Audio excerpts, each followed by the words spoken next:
VxMAS, yeah, that one, to be honest, I just wanted one where there was just a show. That's why that one there just captured the mood. So if I remember correctly, I think probably Gappy sent man to the studio and I didn't even want to go, bro. I was murked, fam. I was fucking murked. And then fucking I went studio and then we was trying to get the rhythms of Steely to make the intro and that.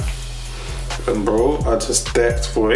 All I remember is seeing the Snapchats back.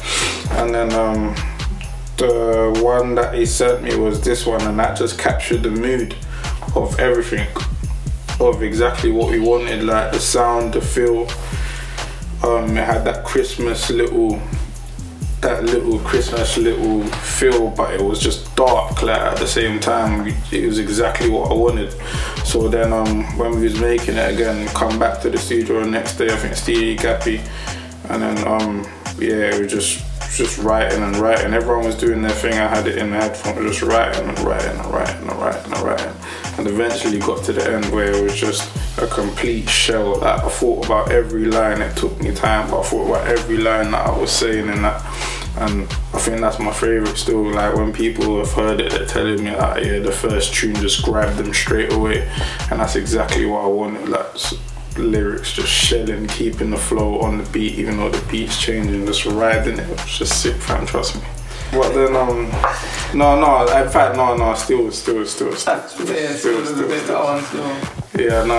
give it to Stills. Because remember, the first time we was fucking about with that choir, and we was dissing it of what it was saying and that, you get me?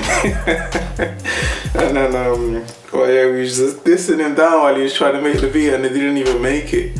And then the next time when I come round, that's when they come out with that, and I was just like, you get me? So yeah, it was just sick, man. It was I don't even know where that's from. If that's from Home Alone or it's not even from. It's just from everywhere, bro. So it was just perfect, bro. You'll hear that every year. That's your new Christmas tune, bro. Forget Mariah Carey and all that. That's still Christmas banger, bro. If you just want to hear shells. There's a few still. I think it's either that Leave Man Red like Pro Evo, because it just worked, innit? Because obviously if you're old school and you played Pro, like Man Red is Man United, like that just, it was just an ignorant line, innit? But it just, where it sat on a beat was just perfect. That's when I hear that, that's when I get hyped.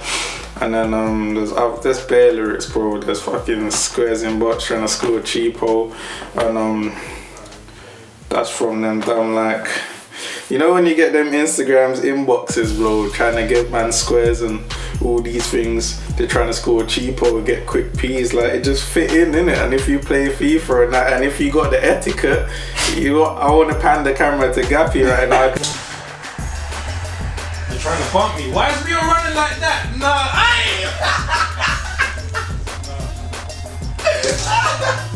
done a few cheapos and man, like, but man squares it in the box, innit? No pass. So it just worked, you get me? So there's that lyric there. There's a few, man. The Cass is dead, bro. I think that might be our favourite lyric, because we was chatting about Cass is dead and that, about how sick he is randomly in the group chat. So it just basically encapsulated how I write, like literally how I write is how I'm feeling at the time. It's all natural. Like I wouldn't have been able to even think about that if that didn't come up in conversations, like about Cass is dead, you get me? So that's literally how it came, because we just recently spoke about it and it just came to do that, get me? And then I remixed the gigs lyric. He said this, got a mad hairline, so it's Mr. Hat when I come in, so I got a mad hairline, so I grew my hair. Yeah, I had to end it on that still, so I'll have to do a few bits, you get me? Yeah, man. That one's sick still. How do I make that? The thought process I had was just recently about like a little project that I just did with my girl still, where we got a yard. I don't know why, bro. That just came from that, the feeling of that. You can hear that in a few of the lyrics about she said she can get the keys, I'm stacking with my squeeze, little things like that. You gotta listen to it properly, but that's where the feeling of that song come from. and then everything else was just built around that. But I like that song, I proper like that song because it's a little bit different. It rubs people up the wrong way because you don't expect it. So some people didn't even like it, like trust me, some people didn't like it, and then some people it's their favourite on the thing. Gappy will tell you that this is probably his favourite and that. But I could tell you like probably when I laid it, Steely didn't get it. He didn't get it straight away. Then he got it later on, you get me, but it's too late. You can't be claiming it now, you get me? The rest of the man didn't really claim that one, but yeah, no, it's probably one of my favourites just because of the feeling and how I felt around it, you get me? But yeah, Biggie, Life After Death, more money, more problems. I'm a bit personal, I believe in life after death, which I do, but I don't believe in more money, more problems in it. Like, but it's just a little play on that, so I like that because that was a little bit clever.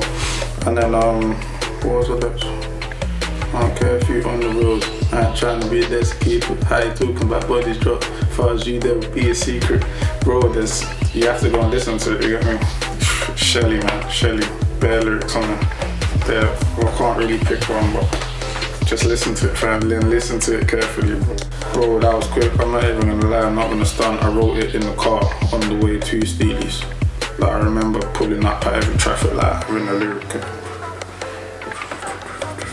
I wouldn't recommend you not paying attention on the roads and that when you're driving and looking at your phone all the time, but I wrote that one quick, man. It's one of the quickest ones I wrote, because once the feeling's there, once you hear the sound and the feeling's there, and you know what you're gonna do, that's the hardest bit, finding that. Once you found that, everything just kind of flows out, really. So basically, yeah, I don't know, I've been waiting for the right moment to do that kind of tune for a minute, but I knew that on the project I wanted a kind of a happier, flexier tune on there.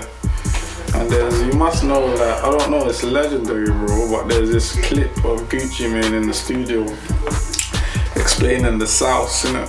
So like, it's proper sick, fam. Just YouTube that if you proper want it, but it's so sick. It's like one of the sickest little 20-second clips that you'll find, bro, but it's just of him just explaining what he's on about when he says that he's got sauce and all that. So that's been playing in my head for months, though, literally months.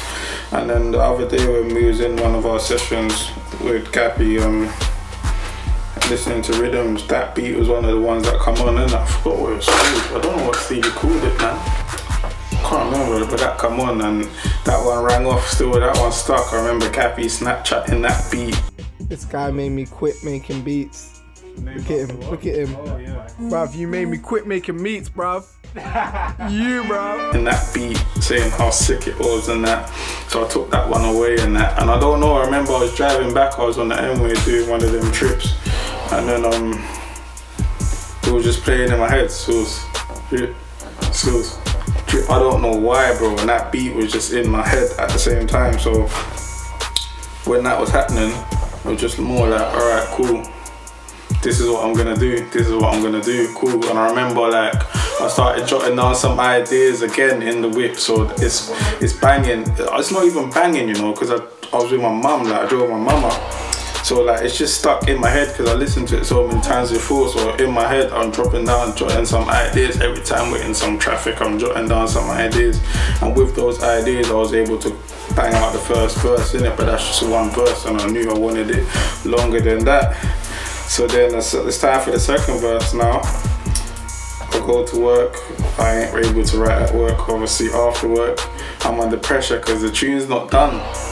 And waiting for Steely to be about to do studio. So I went to link Gappy first, waiting for Steely. Steely's not about, and Gappy's got the drive. She was just like, alright, fuck it, we're going to the other studio. It's normally not even about on that day. But he was just so determined to get this done. No excuses for nobody, more pressure for me. She was just like, fuck it. So I told him, you drive, because I'm gonna keep writing and get me. So man kept writing and that while he was driving, but nothing was really coming out. So I just remember in the studio, like literally that second verse, I'm happy with that still, because probably gonna see a snap right now. Gappy kipping in the studio, boy. There was pressure, fam, pressure. Like, you know, when Gappy gives you that tired face, bro, and the tune's not done yet, and you see guys' face, and it's just like, oh my days. Fam, Man's just trying to record, yeah. Look at this nigga, blood. This guy's serious, blood. Man needs to get out of here, but you need to get the tune done, bro. At the same time, so it's like, oh. So I remember, like, man started getting that first time, getting it down. Yeah, Gappy just curls himself up on the sofa, boy. He was out. We didn't come out of there till like 2-3 in the morning, bro. Serious, man. I went work the next day again, normal. But that was the making of the sauce. Like, it sounds cliche, but literally every line from, I can take you through it if you want. I don't think you want me to, but literally every line, bro, is fucking sick. From the fucking hickory dot, ooh, hickory dickory dot. I swear, man, got it. Like, the flow reminded me of that, so I shouted it out. Then switched up the flows. But you have to listen to it. There's so many flows in there. I done it on purpose. Like, every time the beat changed, my flow changed. So it's like I was having a conversation, almost, or interaction, like a battle with the beat. Like, it was proper in sync. It was sick. But I like how I come into the first verse though. I got sauce and I got in it. You got sauce. You think sauce is just floss and shit, so you got to sauce and got lost in it. People shouted me out for that one still, so yeah, it might be that. Would you say that's your favourite track from the tape? Possibly. Let me think of all tracks. Yeah. It's a bit of an obvious one though, isn't it? Like, loads of people like that one. And I tend to like the things that are not so obvious. So what I was saying about, I like it because it's not so obvious, but Sauce bangs, bro. Just because of the process, it was the hardest tune for me to do. Just because the process of what I was saying, of making it, just embodied everything that we're trying to do, really. Like, literally having such a determination to get this done that we went to a studio we weren't even supposed to go to on that day. Did whatever we could to get the actual recording time, and then when the recording time come around, man was so tired, like, man was murked and that, but we were still trying to get it done. And then man's sleeping, I'm on my own in the booth trying to get this done. And then when it's done, man's up again, man's hearing it, man's saying it's sick. I'm telling him, are you sure? Because he was deafened. He's like, no, I'm not sick, trust me. And then just to ride home. And